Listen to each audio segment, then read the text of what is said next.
It was just after midnight when the sound of shuffling woke me. Not the usual creaks of the farmhouse settling, not the coyotes out back, but a low scrape, metal against glass. At first I thought I imagined it, until I heard it again, sharper this time. From down the hall, my son Jacob's voice carried, tight with fear, "Dad, there's someone at my window." I bolted upright, adrenaline flooding me. My wife, Sarah, stirred beside me, eyes wide. We weren't strangers to HOA intimidation. They'd sent letters, fake fines, even inspectors to harass us for not following their petty rules. But breaking into our home? That was a new line crossed. By the time I hit the hallway, Jacob was standing frozen in his doorway, eyes locked on the shadowy figure trying to force the latch open. "Back away, son, now." Jacob didn't argue. Instead, he reached for the small black button mounted near his window, the panic button we'd installed after the last HOA stunt. Click. The alarm shrieked to life, a piercing wail that ripped through the night. Red strobes flashed along the porch, alerting neighbors and authorities alike. The shadowy figure outside cursed, fumbling. For a split second, our eyes met through the glass, and I recognized him. It wasn't just anyone. It was Mark Finley, the HOA's vice president. Within minutes, the ranch came alive. Floodlights snapped on, bathing the yard in harsh white. Our two dogs erupted into snarls and barks, straining against their chains. But the most chilling sound wasn't the alarm, or the dogs, or even Sarah dialing 911. It was the sound of multiple footsteps, more figures scrambling across the gravel. Not one intruder, not two, at least four. They weren't just climbing through windows, they were circling, surrounding. "This isn't random," I muttered.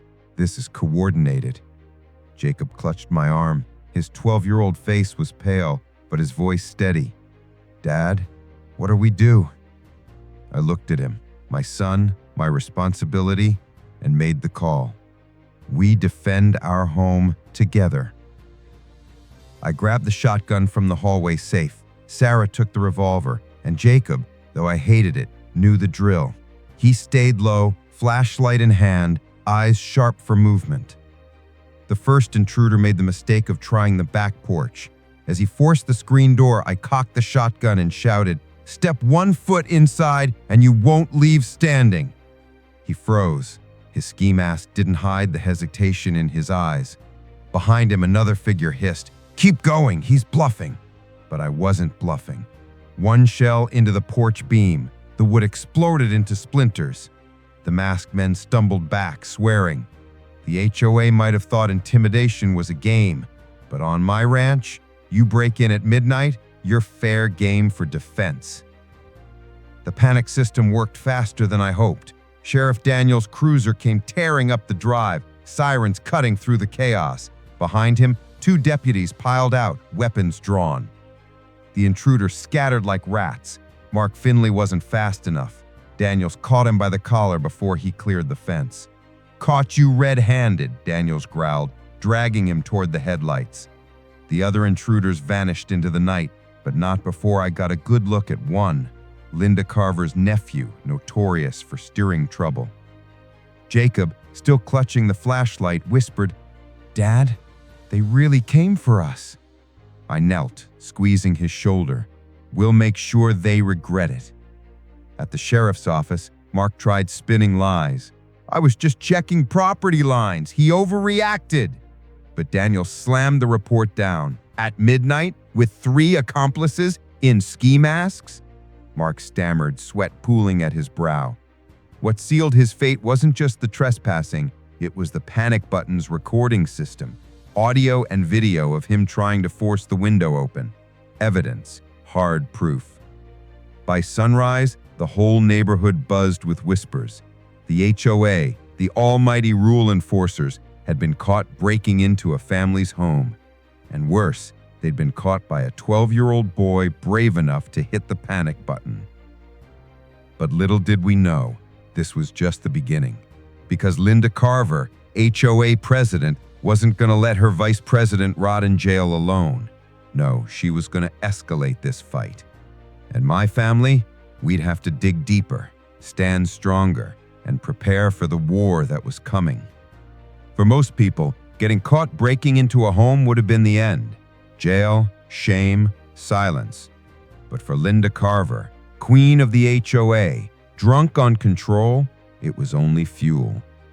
2 days after Mark's arrest, I got the letter, delivered not by post, but hand stuck to my fence post like some kind of challenge. Notice of eviction. Due to unsafe conditions, your property is hereby condemned by the Willow Creek HOA. I laughed out loud, waving it at Sarah. They're condemning our ranch, the one that predates their HOA by 60 years? But Sarah didn't smile. Her eyes flicked to Jacob, quietly watching cartoons in the living room. They're not giving up, John. They're doubling down. And she was right. By nightfall, their retaliation began. Security drones buzzing overhead, HOA inspectors pacing the property line, neighbors whispering warnings that Linda was hiring lawyers. But this time, they weren't sneaking. This time, they wanted us scared. 3 nights later, it escalated. Jacob was feeding the dogs out front when he shouted, "Dad, they're back!" I sprinted out, just in time to see 2 SUVs skid to a halt at the gate. Doors flew open. Men in black jackets jumped out, yelling HOA security as if the title gave them legal ground. One of them grabbed Jacob's arm. That was it. I charged, shotgun raised, bellowing so loud the hills carried it. "Let him go!" He froze. My son wrenched free and darted back. The fake cop squared up, pretending confidence. "Step aside, sir. The HOA has ordered." Boom! One round into the dirt by their boots shut them up quick. The gravel smoked, their faces drained. "You break my gate at 3 a.m., you're trespassers. You touch my boy, you're corpses." For a heartbeat, nobody breathed. Then floodlights snapped on, Sheriff Daniels' truck rolling up behind them. Caught again, red-handed. Within a week, Linda herself was dragged into court.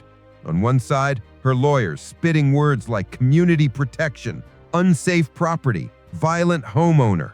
On the other, me, Sarah, Jacob, and the sheriff himself. Daniel slammed his hand on the witness stand. "I've personally responded to 3 unlawful incidents from this HOA in a single week. They're not enforcing rules, they're running a militia." Jacob spoke too, voice steady despite his trembling hands. "They tried to come through my window. I pressed the panic button because I thought we were going to die."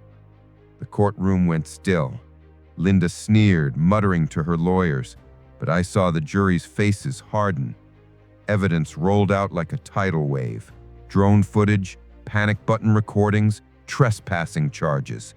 Piece by piece, their empire crumbled. But Linda wasn't done. On the very night before sentencing, she gathered what was left of her security squad and stormed our property. I heard them before I saw them, boots crunching gravel, voices barking orders. "This is your last chance, John. Sign the property release or we'll drag you out."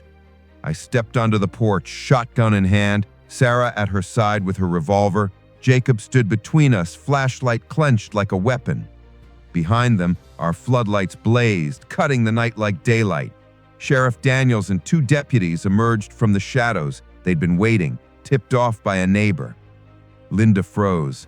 Her troops lowered their crowbars, realizing too late they'd walked into a trap. Daniels raised his rifle. "Drop your weapons. You're finished." The look on Linda's face as her empire collapsed, priceless. By dawn, Linda and her cronies were in cuffs. The HOA's accounts were frozen, their board dissolved. Neighbors, once too afraid to speak, came to our fence shaking my hand, thanking Jacob for his bravery. Sarah wrapped her arm around him, whispering, "You saved us. You're the reason we're standing here." For the first time in weeks, my boy smiled. The HOA thought they could break into our home, intimidate us, silence us. But all it took was one kid, one panic button, and one family standing firm to burn their empire to the ground. And from that day forward, Willow Creek had no HOA. Only neighbors, only freedom,